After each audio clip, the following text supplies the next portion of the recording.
Ngayon, tayo muna ay manalangin. Okay, Ferl? Maaari mo bang pangunahan ang ating panalangin? Amen. Magandang umaga mga bata! Ako'y nagagalak na makita kayo ngayon. Kamusta naman kayo? Mabuti, dahil ayos lang kayo. Ngayon mga bata, titignan ko sa inyong sitlan kung mayroon bang lumiban sa inyong klase. Mahusay! Dahil lahat kayong umudyok na pumasok ngayon. Palakpakan nyo ang inyong sarili. Ngayon mga bata, naalala nyo ba kung ano ang pamahalan natin sa ating klase? Ngayon mga bata, dahil naaalala nyo pa ang ating pamamahala sa klase, maaari nyo ba itong basahin?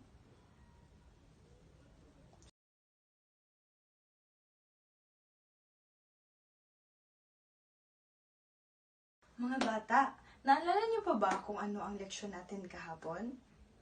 Okay, James, maaari mo bang sabihin?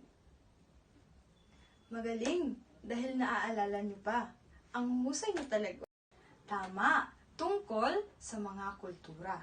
Ngayon mga bata, may tanong ako sa inyo. Bakit ba mahalaga ang kultura? Magaling, napatunayan niyo talaga sa akin na nakinig talaga kayo sa leksyon natin kahapon. Bigyan niyo ang inyong sarili ng palakpak. Ngayon mga bata, pakilabas na inyong takdang aralin at ipasa sa harapan na walang ingay. Mga bata, ano ba ang ibinigay ko sa inyo na takdang aralin?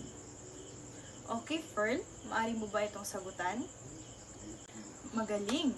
Tungkol ito sa 5 ships of Magellan. At ang 5 ships Magellan ay Trinidad, San Antonio, Concepcion, Victoria, at Santiago. Ngayon mga bata, dumako na naman tayo sa ating aktibidad. At ang pangalan ng aktibidad na ito ay alamin. Ngayon, mayroon akong gawaing papel dito at ibibigay ko sa inyo isa't isa. Bibigyan ko lang lamang kayo ng 5 minuto para sagutan ito. Nakuha ba mga bata? Magaling, dahil nakuha nyo ito. Ngayon mga bata, dumako na tayo sa ating layunin ngayong araw. At maaari bang sabayan nyo ako magbasa?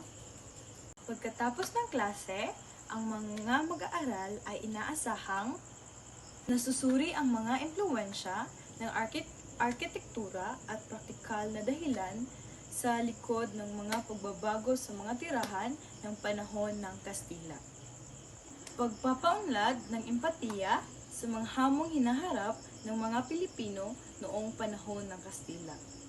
Paglikha ng mga visual na representasyon ng mga pagbabago sa mga pattern ng tirahan ng panahon ng Espanyol. Ngayon mga bata, dumako naman tayo sa panibagong aktibidad. At ang pangalan nito ay tukuyin natin.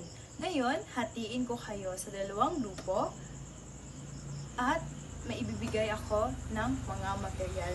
At ang bawat grupo ay mag-isip kung saan ilalagay ang iba't ibang tahanan. Katulad ng simbahan, tahanan, paaralan, o palengke. Mga bata, kung sino ang may pinakamagandang gawa, sila ang mas malaki ang puntos. Nakuha ba nyo? Ngayon, mayroon akong mga katanungan para sa inyo tungkol sa ginawa nyong aktibidad. Ano ang napansin nyo sa inyong aktibidad? Okay, Ayan, ano ang iyong sagot? Magaling. Sa pangalawang katanungan, bakit pahalagahan ng pagkakaroon ng organisadong poblasyon? Mga bata, mayroon akong mga iba't ibang katanungan tungkol sa inyong ginawang aktibidad. Handa na ba kayo? Mahusay. Unang tanong, ano ang napansin nyo sa inyong aktibidad? Okay, Ayan, maaari mo ba itong sagutan? Tama. Sa pangalawang tanong, bakit kahalagahan ng pagkakaroon ng organisadong poblasyon sa panahon ng Espanyol? Okay, Fern, maaari mo ba itong sagutan? Mahusay. Sa pangatlong katanungan, bakit kailangan natin itong alamin? Okay, Ann, maaari mo ba itong sagutan? Tama. At sa pang-apat na katanungan, at saan patungkol ito? Okay, James, maaari mo ba itong sagutan? Mahusay. Mahusay dahil talagang nakinig kayo. Mahusay. Ang inyong mga sagot ay tama lahat. Ngayon mga bata, dumako na tayo sa panibagong aralin. Handa na ba kayong makinig sa akin? Mahusay. Unang panahon ng mga Kastila sa Pilipinas, nagkaroon ng malalim na pagbabago sa mga pattern na ninirahan ng mga Pilipino. Ang mga otoridad ng Espanya ay nagpapatupad ng mga patakaran na pinilit ang mga katutubong komunidad na manirahan sa mga itinalagang lugar na tinatawag na barangay, na nasa ilalim ng kanilang kontrol. Ito ay humantong sa makabuluhang paglipat at pagkahati-hati ng mga tradisyonal na pamayanang Pilipino. Ang pagpapatawad ng bagong estruktura at norm ng lipunan ng mga Kastila ay may papel din sa pagbabagong anyo ng tanawin ng tirahan ng Pilipinas. Hinangad ng pamahalagang kolonyal ng Espanya na pagtibay ng kontrol nito sa populasyon sa pamamagitan ng sentralisasyon ng pattern na paninirahan at bumubuhos na impluwensya sa pang-araw-araw na pamumuhay ng mga Pilipino. Ngayon mga bata, may tanong ako. Kung talaga bang nakinig kayo sa ating diskusyon. Ano ang pilit na pinatupad ng mga Espanyol sa mga katutubong komunidad sa naninirahan ng mga itinilagang lugar? Okay, Ann, ano ang iyong sagot? Mahusay, at ito ay barangay. Ngayon mga bata, dumako naman tayo sa inyong aktibidad. Isang problema sa komunidad na nauugnay sa pagkakaroon ng maayos at organisadong paghahalipili ng mga tahanan at institusyon. Bilang isang mag-aaral, para sa iyo, ano ang posibleng solusyon o hakbang upang malunasan ang nasasabing problema? Ngayon mga bata, may itatanong ako sa inyong mga katanungan. Handa na ba kayo itong sagutan? Mahusay, at alam kong handa na kayo. Unang tanong, ano ang pangunahing tanging ng bahay ng mga Pilipino bago pumasok ang mga Kastila?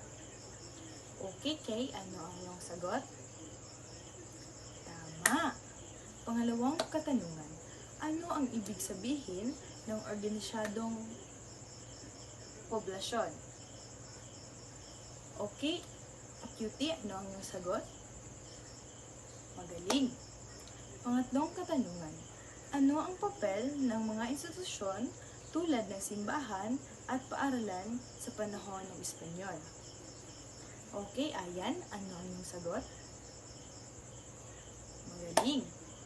Sa pang-apat na katanungan, paano naiiba ang uri ng tahanan ng Pilipino bago at pagkatapos dumating ang mga Kastila? Magaling! Tama! Tama lahat ng inyong sagot. Dahil mahusay kayo, bigyan nyo ang iyong sarili ng masigasig na palakpak. Ngayon mga bata, maaari ba kayong kumuha ng isang buong papel at mayroon akong ipapagawa sa inyo?